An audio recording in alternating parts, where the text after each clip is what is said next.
Hey everyone, Michael here. So in this video, we're going to have a look at Plug Power and we're going to see how it stacks up on the company report page on Simply Wall Street.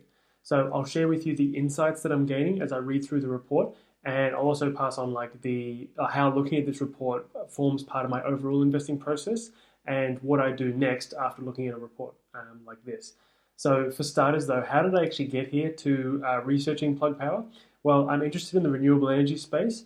And so what I did basically was I used the screener on Simply Wall Street to filter for any companies in the US market that are in like the utilities or electrical goods space in the renewable energy industry. And so looking at these industries here, I then filtered it by the market cap, basically for anything that's over $1 billion worth. And so I got these results here, and the snowflake that I was kind of looking for was anything that had like good future prospects and a solid balance sheet. And so having a look at these first few options here, nothing really seems to do too well in regards to its future prospects or financial health for that matter. So I was scrolling down here, having a look at what else is available. And sure enough, I eventually stumbled across Plug Power here, and it seemed to have good future prospects and solid financial health as well. So that's how I got onto the stock. And then once I clicked on the company report, I started having a read a bit of the news out there as well. So I was looking at some of the articles that have been written about it by the Simply Wall Street analysts, and Stepan here has written two.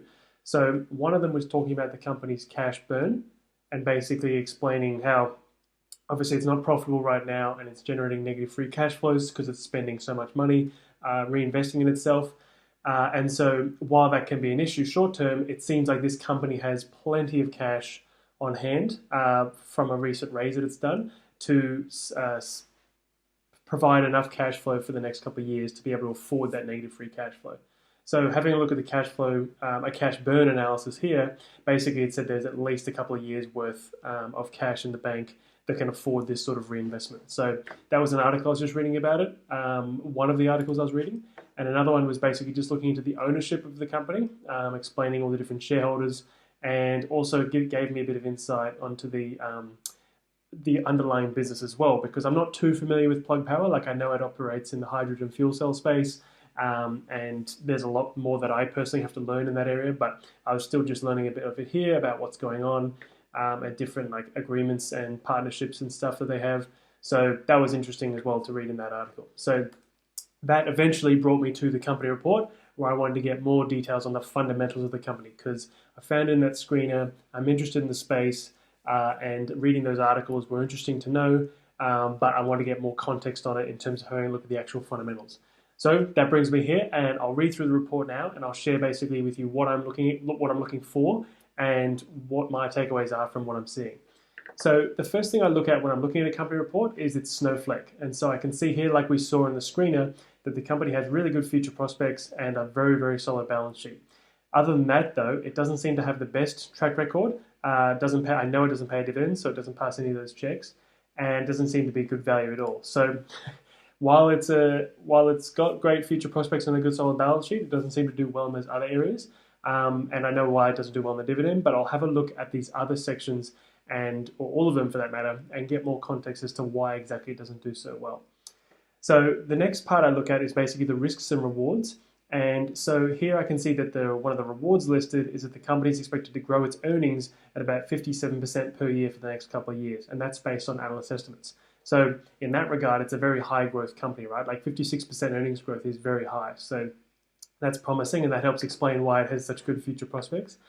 And the next part is the risks analysis that I look at. And so it says it's had a volatile share price over the past 3 months, which isn't too concerning to me, because that might mean there's like an opportunity where it's declined heaps in the last 3 months, and so it could have, be mispriced at the moment. But that's just something to keep in mind. And then the fact that shareholders have been diluted a lot, or diluted in the past year, is something of concern, right? So if I'm a shareholder, I want to invest in a company that doesn't need to keep diluting existing shareholders in order to fund its business, right? So we'll look into that further down in the ownership section. But this is just a good heads up of like, okay, this company has diluted its existing shareholders in the past. Therefore there's a risk that they may have to do it again if they've done it previously. So just something to keep in mind, but I'll get more details on that shortly. And as I said, if you're not familiar with the stock, they operate in the hydrogen fuel cell space, and they basically offer turnkey solutions in these sort of areas. So again, part of my process here is like I'm researching the stock itself and its fundamentals, but I do want to go and look at the underlying business and learn more about its qualitative aspects and like what it actually sells and specifics of like how it has to build its products and stuff. So, but I'll get more context on that as I continue doing research. So the next section I look at is basically just the competitors, and here we can see the few we've got listed here is the likes of Sunrun, Fuel Cell Energy, Advantech, and Toyota. And so what I look for here is basically just to see how their snowflakes stack up against Plug Power. And so for what got my interest in Plug Power originally was the good future prospects and the solid financial health, right? And so if I look at these competitors here, virtually none of them stack up as well in regards to the future forecasts area, but Fuel Cell Energy seems to have just as good a financial health. So I was looking for high growth and solid financial health, and these don't seem to be as appealing to me in these regards.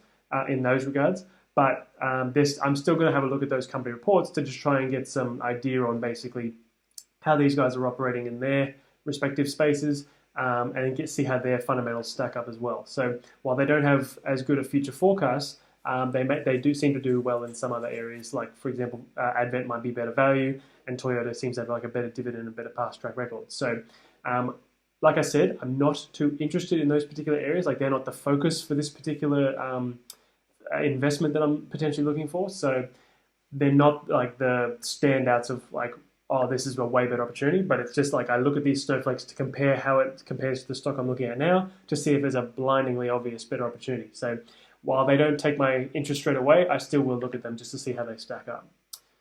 And so the next part I look at is basically the price history and performance. And so I don't use the price movement as like an indicator of whether I should buy or sell, like if the stock goes up heaps or it goes down heaps. I use this section particularly basically to get an understanding of like the developments that have occurred in the business and how the share price has reacted, right?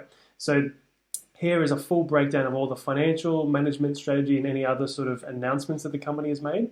And then what it provides me with is basically the graph above it showing me how the share price has responded at the same time as those announcements. So I recall actually that like Plug Power had a really big share price appreciation near the end of 2020 because there was a lot of talk about how like it would be a huge beneficiary thanks to the certain presidential election going on at the end of that year and how it could really benefit from huge government spending in that space. And it seems to have tapered off quite a bit since then, since the prospects weren't as good or it was just bid up too quickly in this short period of time. So it seems to have normalized a bit here, but still pulled down quite a bit over the last sort of nine or so months. But yeah, what I do here is I basically look at the underlying developments. So for example, I might have a look at this and see what happened around this time that caused this recent sort of share price appreciation and was enough to justify like the share price growing however much that was, a fair bit in the last couple of months. So reading these updates. So reading these updates here, for example, this one is Plug Power to build the largest green hydrogen production facility on the West Coast. So having a read through that update, it's like, okay, wow, they're looking to really expand their facilities and their production ability on the West Coast of America. And this is how it could help it. Really seems to be like a positive thesis for the stock and like a catalyst as to like helping its growth.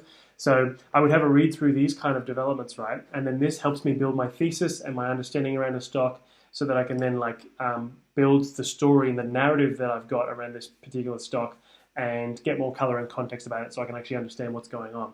And so I'd read through the vast majority of these just to build my story and further my understanding of the business. But yeah, that's just what I use this section for, and it's really handy for that sort of qualitative research. And this next section is largely the same, right? So recent news and updates is basically any news and updates provided by Simply Wall Street, whether it be critical updates like dividend announcements or earnings updates or insider selling or whatever, those kind of updates. And we also have a partnership with Seeking Alpha where we provide sort of like the opinion pieces that are written by some authors there. So the reason why I like reading these is because they provide me really good context about different parts of the business that I may not have considered, right?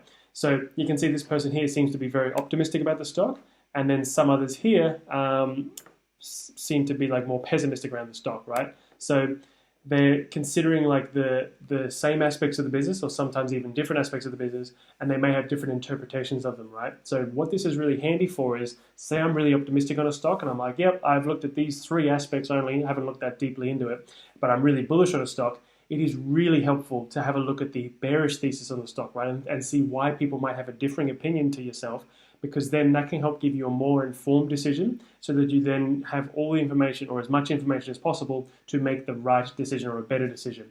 Because if I was just to look for more confirmation bias and just keep trying to find all the bullish theses out there and try and only read them and not even consider the bearish ones, I'm really putting myself at a disadvantage, right? Because it's like, there may be some bearish theses out there that have a really legitimate sort of backing, or like grounding. And if I'm not reading them, I'm then not able to make an informed decision, right? So the idea is I can read contrary opinions, see what their reasoning and rationale is, and then be like, oh, okay, actually, yeah, I do agree with that. Therefore, I'm no longer bullish. I'm actually pretty skeptical or bearish now, or I'm just more reasonable in my expectations. Or I could read the same thesis and be like, oh, well, I see what you mean, but I actually, thanks to my research and my rationale that I've done, I think the probability of success is more likely than those reasons to be bearish. So that's why it's really helpful to read like opposing opinions and just all the different research out there, so that you can then make an informed decision no matter which way you go, right? Whether you're bullish or bearish or neutral. So that's what I primarily use this section for, to try to read all the opinions out there and see what I may have missed, right? So the next section I look at is basically the shareholder returns, and here we can see it's performed very well over the last year. I just want to see how the stock has done versus the industry that it's in and the market that it's in as a whole. So the US market has done pretty well over the past year, gaining 20%. This is the trailing 12 months. The US electrical industry has gained 26%, so just a bit better. And then Plug Power itself has gained like 63%. So it's had an outstanding year. And that could probably also be tied to like the thesis or the thematic around like the shift to renewables and the investment in renewables, and hydrogen fuel cells being like a key player in that, or potential key solution in like replacing particular energy sources. And so yeah, that's why that could be contributing to why the stock has done so well. But what I want to see here is like the stock price has gained quite a lot over the past year. What I then want to do is go and check out the past performance and the future growth expectations, and see if the actual underlying business or the expectations of the future have helped justify this price performance, right? Because if the future expectations aren't that good, or have deteriorated, or if the past performance wasn't actually that good, then it's like this share price appreciation may be unjustified, right? Like it may be like, oh, it's all hype. There's actually no solid fundamentals that have backed it up, or there's no huge expectations of the future that are backing it up. So I'll get some more context on that shortly. And now the next section I read, and for a company like this, for me, probably would be very relevant to read, because I'm not too familiar with the business, right? Like I personally don't have a lot of experience in the renewable energy space, so it'd be very useful to read through this about the company, and even go to their website and just see what they do, see what products they sell, see how their business works, and just get a more thorough understanding of the underlying business, so that I can then make my investment from an informed position, right? Because if I make an investment in a stock and I don't even know how it works, or like how it's what it sells, or like what costs it incurs to then make those sales, I'm really just kind of speculating, right? So reading this and other sort of pieces on the industry and the business itself really gives me that sort of understanding of like, okay, if these particular things change, or like there's a better competitor out there, like I can understand the competitive landscape, what inputs it needs, if it's subject to like cost increases because of particular materials, I can then make an informed decision of like, oh, that's a risk, or that's a potential opportunity, or that's a whatever. So really important to understand the underlying business that you're actually looking at. Otherwise, it's a bit speculative.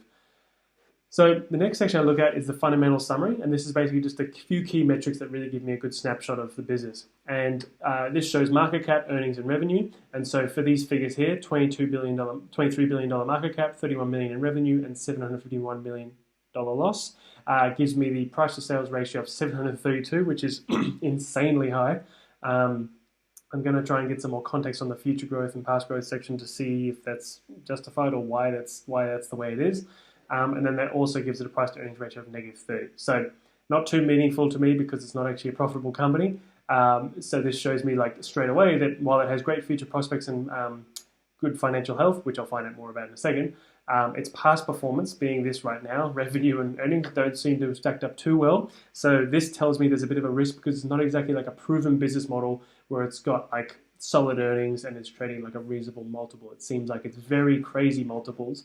And so I'm going to have to try and figure out if the future expectations are worth the risk of this business, worth investing in, because the risk of this business is like it still seems like it's in the early stages, like it's a huge valuation for not exactly much revenue and earnings. So I'll get more context on that soon, and that'll be part of my decision-making process. Now this next section here is largely the same. I just want to see a breakdown of like the fundamentals, being its earnings and revenue, and see how much revenue it generates, how much it costs to generate that revenue, how much gross profit that leaves it with, what its expenses are like to operate its business, and then what the ultimate underlying earnings are. And so it doesn't look like a pretty picture here. Again, it tells me like it's an unproven business, or it seems like it doesn't have a proven, reliable track record.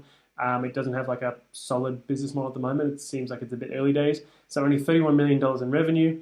It costs $519 million to generate that revenue. And so that could be things like, well, the cost of inputs, right? So if it sells these turnkey solutions, it could be the cost of producing those solutions, which is $519 million worth, leaves with a gross profit loss of $488 million. Then it has to spend about $263 million on its operating expenses. So like sales and marketing, research and development, general and admin, those kind of things of like running the business itself, not reliant on like the cost of revenue, but like the actual operations. And so it spends $263 million there, which leaves it with a loss of $751 million. So like I said, not the most proven business model. And so these margins here don't mean too much to me, considering it's loss making. But the debt to equity ratio being 11% seems very appealing, right? So it's not using much leverage at all. And that helps back up why it's got such good financial health. So not the best operational metrics, but it does have a good financial standing. So that's good to see. But again, this shows to me that there's like a risk where it's not like a proven business model. It's spending a lot and not making a lot at the moment. So it's like seems like it's either really early days or it just doesn't have a proven business yet. So I'll try and get more context on that soon. So for the valuation part, what I check here is just to see like how it's trading compared to its peers, or how it's trading at how it's trading compared to simply Wall Street's estimate of fair value. And in this case, there's just like insufficient data to calculate if Plug's fair value, So obviously there's no takeaways I can take here, so that's why it doesn't pass these checks. But the ratios I look for here for an early stage company like this is basically just how it compares to its peers and the market. And so we can use the price to earnings ratio here. And considering it's not profitable, it's kind of a bit tricky. I do actually probably use the price to sales ratio to see how it compares to other companies in that respect. But here I can see that like the negative 30 PE compared to the industry of positive 23 and 16 times earnings, it doesn't seem good at all, right? Like you're paying quite a high multiple for a loss-making company. So yeah, again, to me, that just stands out that like this is a risk. It's not profitable, doesn't have a proven business model, something to keep in mind. So that's not the best sign, but it just shows me there's a risk that I need to keep in mind there. Price to earnings growth, not too meaningful in this sense because there's nothing there. Insufficient data. Price to book, not too meaningful to me here. I usually look at this if it's like sort of industrial sector companies or basically a financial company, like businesses that are really reliant on their book value to generate their profits. But in this case, it's not too meaningful to me. So that moves me on to the future growth section, right? This tells me that it's got great future prospects, right? So forecasted annual earnings growth of like 57% per year. That's really high earnings growth. And so what I can do is get some context here around the chart. And now, while reviewing this chart before, actually, you may be surprised, but like you can see obviously the negative revenue, and that's like very, very, very rare. In fact, like unheard of sort of metric. Like it should really be the case because it's virtually impossible to generate negative revenue. You can't have negative sales. So it must be some sort of accounting nuance, right, as to how the company generated negative revenue, because this is trailing 12 months figures. And so something happened here that made the company have negative revenue. And so I was looking into it just before this video, and as it turns out, there's a reason, right? So Plug Power actually had recorded negative revenue because the company offered warrants of Plug stock to big customers like Amazon and Walmart in exchange for the fuel cells that they bought. And so in Q4, Plug Power booked $456 million in costs, which were these non-cash charges related to the accelerated vesting of the customers' remaining warrants. And so That basically made, because of this huge share price appreciation that occurred leading up to the end of the election, because of the expectations of like green energy policies from the new government, those warrants became very attractive to exercise, right? Because they had such a huge price compared to where they were originally issued, and so the expense, the non-cash expense, was incurred against revenue, which is quite interesting, right? I typically would have expected it to be like lower down in the income statement, but in this case, they've expensed it against revenue, so that's how the company generated negative revenue because it chose to incur them against revenue, right? So one thing to keep in mind is that this company actually has billings, right? And so we can see here that it actually recorded gross billings last year with $96 million in Q4 and $337 million for the full year. So that isn't generally accepted accounting principles, so you don't see that on the graph there. We actually record generally accepted accounting principles, which is revenue, right? And so because of the accounting nuance and how it works, that cost of $456 million was incurred against the revenue, so that's why we saw it decrease. But I read in another part that basically since this one-off expense of $456 million non-cash, right, the company didn't have to pay anything, the revenue is expected to be much more in line with billings going forward. And so that helps explain why, like we've had this huge decrease here, and because it's trailing 12 months figures, it appeared negative for these couple of periods. But as we can see, once we get past this huge quarter where there was negative revenue here, the revenue seems to really pick up again once it's past that, right? So once the trailing 12 months doesn't include this particular period here. So I got some context around that particular issue. As interesting as it was, it's like seems like a one-off non-cash expense and a very interesting way of doing it with the accounting methods. But that was just some context here that might be helpful if you're reading into it as well. And so obviously that negative revenue significantly impacted the earnings. But while revenue started to tick back up because of the one-off incurred expense there, earnings actually seemed to decline quite a bit. And so I can see this is where we are right now. September 30 is the last reported earnings, and future expectations there are for huge growth, right? So kind of looks like there was already a trend occurring here, because this is what I look for. I look for any sort of underlying trend that seems predictable. Obviously, this is a huge gap in that trend, but if I look at it in normal conditions, if this was gross billings, which it apparently is roughly in line with, it seems like it was on that upward trajectory. It's back onto like normal track here, and that revenue is expected to grow to like 1.36 billion by the end of 2023, compared to the 31 million that it is right now. So huge revenue growth is expected over the next couple of years, and same thing with earnings growth. Like obviously earnings are negative at the moment, so it's loss making, but they're expected to improve considerably when this trailing 12 months issue here is passed, and then the earnings are expected to almost break even by the end of 2023. So maybe just shortly after that, the company might become profitable, which is a good sign. Like analysts seem somewhat optimistic that might happen. So yeah, this is just an interesting thing that tells me like what happened over the past 12 months. But past that, it seems like it has very good future prospects. And I can see the same thing here for free cash flow and cash flow from operations. Basically, free cash flow is the cash version, and it just seems like much of the same story. As you can see, it wasn't a cash expense. That's why the purple line here didn't decrease as much as the teal line, because it was non-cash expenses impact earnings, but non-cash expenses don't impact the purple line here. So that's just something to keep in mind. But it seems like still the business is reinvesting very heavily in itself, because the free cash flow is like decreasing quite a lot. Like what is it lately? It's been negative $480 million in free cash flow. But analysts seem to expect it to increase by the end of 2023 and start recovering. Same thing with cash flow from operations, which is the cash flow from its core business. Seems like that might actually be profitable by the end of 2023, $49 million. So tells me that while it's had an interesting last 12 months, it seems like the forecast or the expectations from analysts are that things typically will improve in the next year or two and from then on. So that's maybe why it's trading at such a high multiple, because people have expectations that things will improve. So overall, I can see there's been like a trend of reinvestment here occurring from the free cash flow point of view, but it seems like things have better prospects in the near future. So good to see in that regard. Now, the next section I have a look at is just how the company stacks up in terms of growth in regards to earnings and revenue compared to its peers, being the industry and the market, right? So huge earnings growth expectations compared to the industry and market, and huge revenue growth expectations compared to the industry and market. So that kind of helps give me some context as to why it's trading at that multiple above. Like I know it's negative 30, but it's like, given its pardon me, loss-making right now, it's like things are expected to improve in the future, which is great to see. So that's why it's got such good future prospects. It's expected to grow incredibly quickly and strongly as well. So that's really good to see from my point of view. The next part is the earnings per share growth forecast, and this just gives me an idea of like what the range of analyst estimates are and how the earnings per share has been trending. And I can see here that this earnings per share was a huge decline. This is trailing 12 months as well, by the way. So it seems like this was impacted by the exercise of the warrants that we saw. And as we see, after we get past that 12-month period, they're expected to kind of normalize back here to the much lower losses in earnings per share.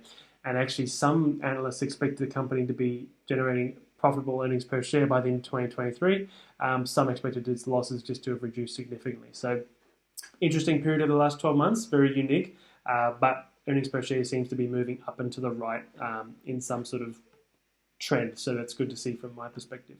Now, one thing I want to mention here is like, as I go and do more qualitative research of the business and understand like what products it sells, what industry it's in, like what potential there is for the company's bottom line to grow, I'll then go and make my own predictions and estimates, right? Like and forecasts on like where I think the earnings could be in a couple of years' time.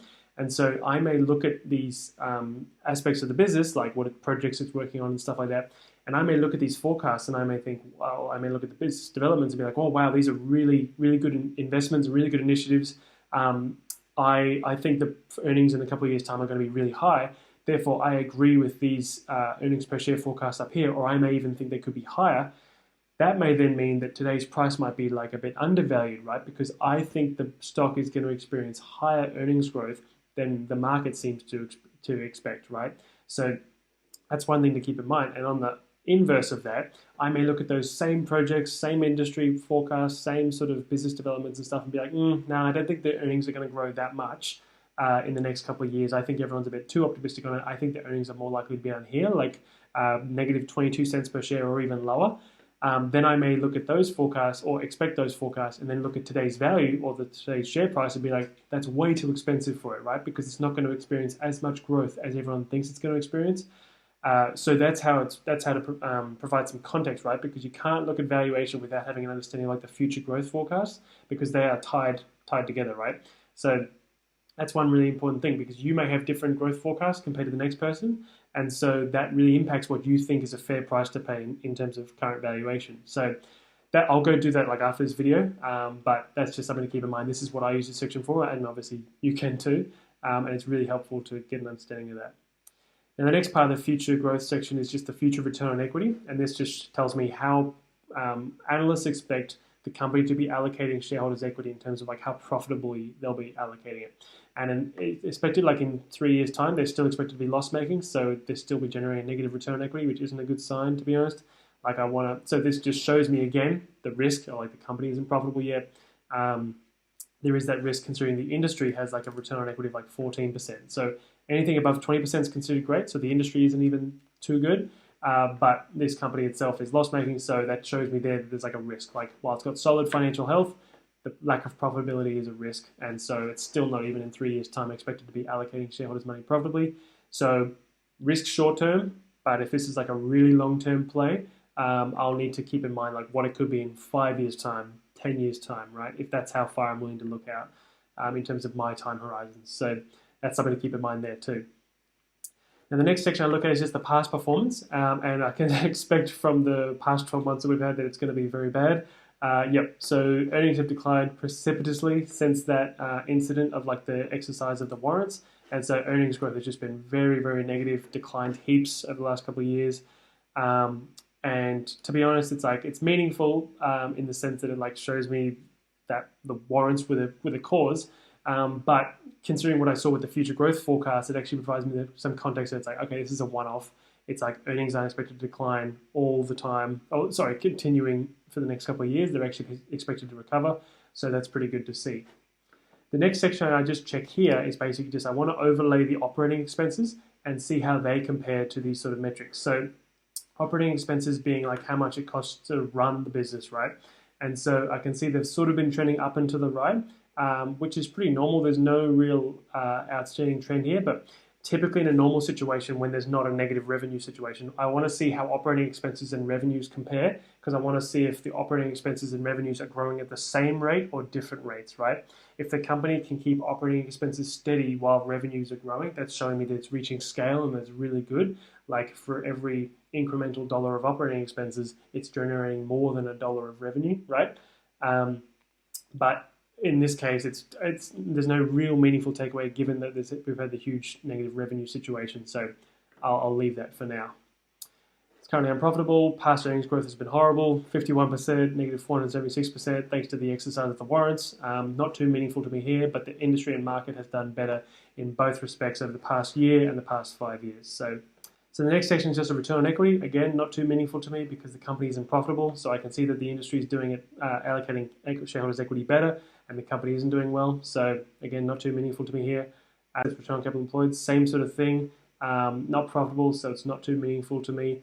But one thing I look for here is the return on capital employed. It actually seems to be improving, so that's pretty good. 3 years ago it was negative 36%, and now last year was negative 12.8%. So seems promising that it's moving in the right direction.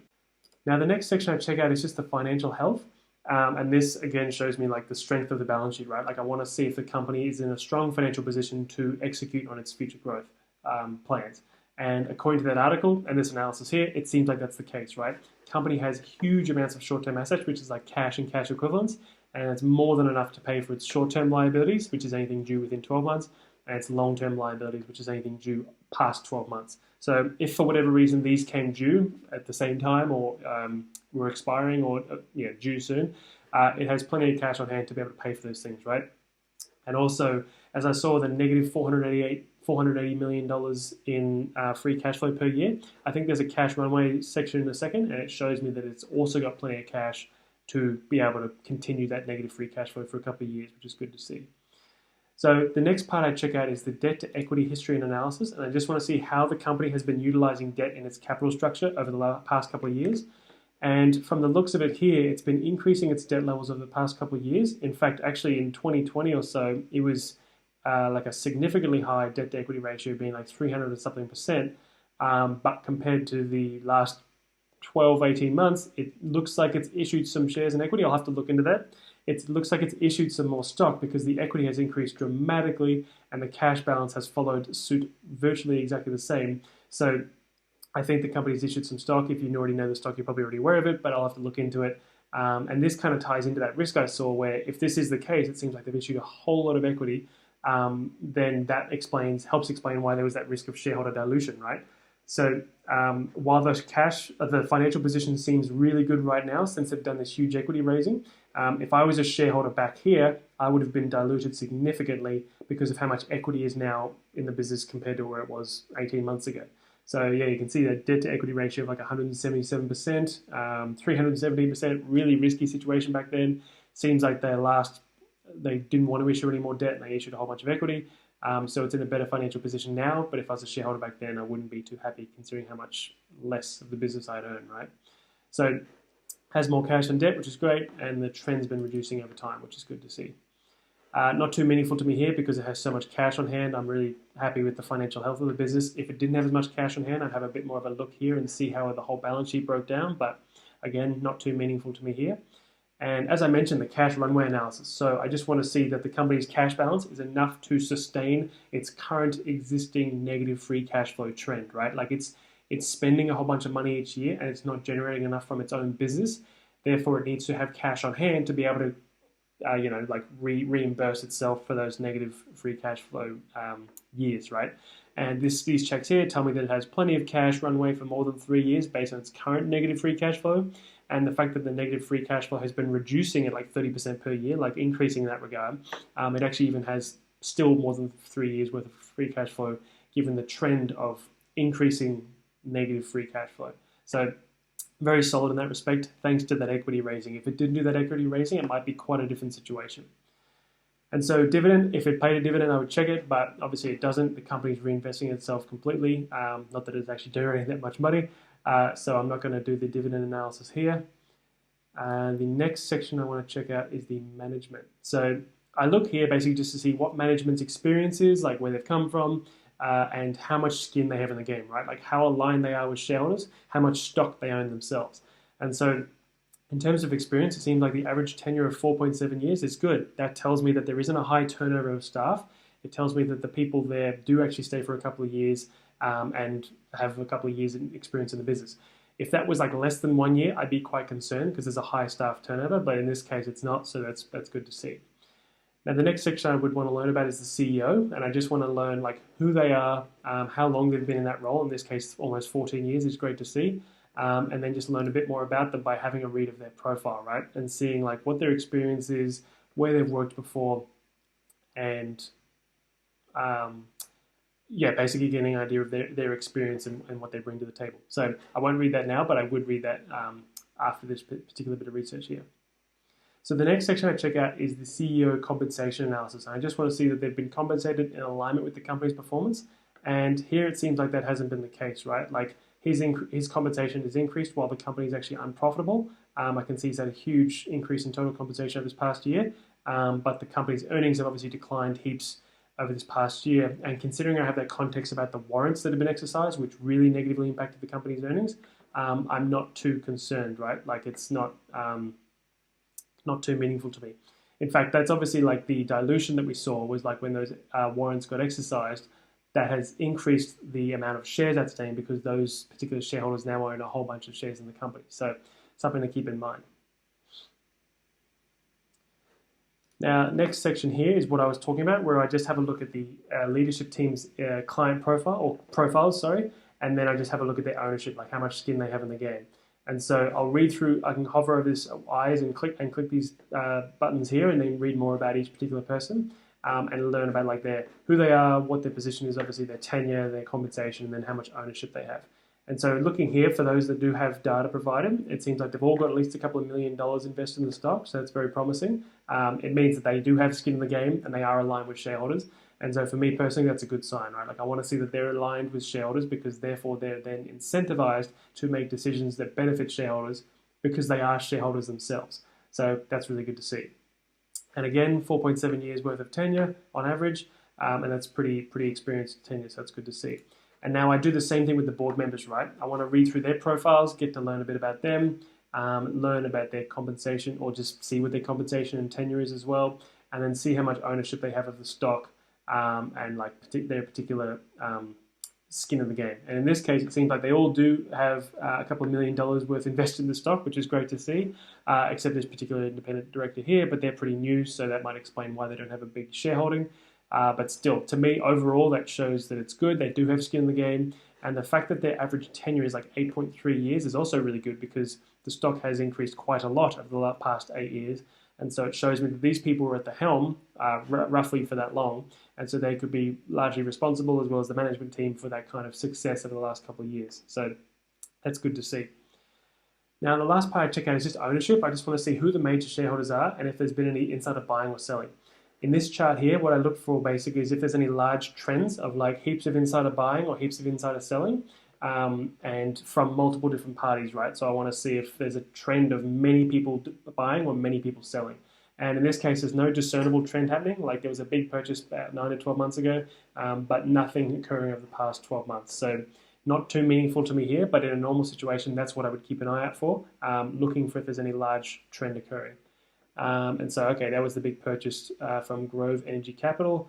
I'm probably going to go do some more research and see, like, around this date, look for some news articles and try and find out why this occurred, such a big purchase, and see if there was any sort of more details about that particular purchase. And so this next section is just to get the ownership breakdown, just to see who has the most influence and the most votes at the company. Seems like institutions own about half of the company, general public owns over a third, private companies own about 10%, and then these entities own the remainder. So just seeing who has the most power or most influence and votes at the AGMs, and it seems like it's institutions and the general public. So I would want to look for like if there's large insider ownership here, and in this case it doesn't seem to be, but they still have millions of dollars invested, which is good. But this shows me like if there's votes at the AGM, it's like these couple of shareholders, these types of shareholders have the most say. And the risk we saw before was that shareholders have been diluted in the past year with shares outstanding growing by 27.1%. So I think obviously if I do more research on this, this will likely be related to those warrants. and if it's not, it could be related to an equity raising that they did, right? So I'll try and find out if the warrants issued were enough to dilute shareholders by 27.1%, or if it was due to an additional like equity raising as well. I'm not sure yet, so I'll have to go and do more research on that. And this last bit is just what are the breakdown of the total shareholders, like more details on them. And what I look for here is basically I want to see if there's any large sort of trend in people's, in terms of buying or selling from these shareholders as well. So similar to the above, I just want to see if there's been any large sort of shares, large amounts of shares added to people's shareholdings, or large amounts of shares sold off in people's shareholdings from multiple different shareholders, right? And so there doesn't seem to be any discernible trend, right? Like there's some shareholders who are adding 25%, 17%, while some are actually unloading like 50% of their holding, some are adding 13%, adding 27%, selling 70%, selling 47%, adding 2,600. Okay, that's probably because it's a small balance, but you get the idea, right? I'm looking for a trend of if there's like a whole bunch of them selling heaps or a whole bunch buying heaps. And in this case, there's no real discernible trend, so it seems like there's kind of mixed opinions about the particular business. Some are bullish on it, some are bearish. And also something to keep in mind is some of these institutions, like the Vanguard Group, they're invested in the stock through like some passive investment vehicles that they have, where like an equity investor, for example, might buy their ETF, and their ETF is forced to buy shares in that particular company. And so that could be the case why there's more shares added here, because more people are buying like a renewable energy sort of ETF that they might offer. So that's just something to keep in mind as well with some of these institutions and the investment vehicles they have. That's why they could be changing. So if investors decide to sell a whole bunch, then the institution itself might be forced to sell a whole bunch of shares as well, because the investors themselves have ordered the institution to do that. And so as we saw, that Grove Energy Capital seems to now be the biggest shareholder. So that's interesting. I'm actually going to go and look into that trade that occurred around February 24 and see what the reason was behind that. But yeah, so that's what I use the ownership section for, and that's pretty much the whole company report for this business. So as we saw, like the company seems to have great future prospects. It's got really high growth expectations from analysts, like 50-odd% per year earnings growth and like 44% per year annual revenue growth, which is really good to see. And what's also supporting for my thesis is like the fact that it has really solid cash balance to be able to afford that sort of growth, right? Like it can reinvest in the business heaps because it has so much cash on hand. It's not highly leveraged. While it was before, it seems to have been in a much better position now. So what I'm going to go look at is basically like the underlying business. I think I need to learn more about it. So I'm going to go and read more into the hydrogen fuel cell space, try and understand Plug Power's position in that space and who the competitors are. I'll read through those other competitors we saw below. And I want to get an idea for like the underlying revenue that it makes, like how its gross billings work, like how it sells its products, what its particular customers are, like its industry size that it's trying to attain or at least be a part of. And then I'll try and look at those and try and make my own forecast for like what sort of future growth I would think is reasonable, right? Like if I look at the future growth and I think it could be more than 55% per year for the next couple of years, then I may be really bullish on the stock because I think today's price is undervalued. Or if I look at this like future growth potential of the company and I think, no, it's not as high as everyone thinks it is, I think the stock's a bit too expensive now. That will really dictate whether I think today is a fair price or not. So I'm interested in the stock, so I'm going to add it to my watch list. But that's the next things I'll look into, right? Like the actual hydrogen fuel cell business, the industry itself, and then basically try and make my own forecast. And if I understand the business itself, then I'll try and make some forecasts about like where I think its position could be in the industry in like a couple of years' time, and if that means it has like plenty of growth ahead of it that I'm willing to pay the current price for. So yeah, that'll be my future future research that I do on the stock. And now that it's on my watch list, I'll get plenty of updates from Simply Wall Street about like earnings reports, insider transactions, and any sort of other announcements like that that are really important. So I'll at least get notified in those respects. But yeah, so that's been me reading through the company report for Plug Power. I hope you found this helpful, and thank you so much for watching.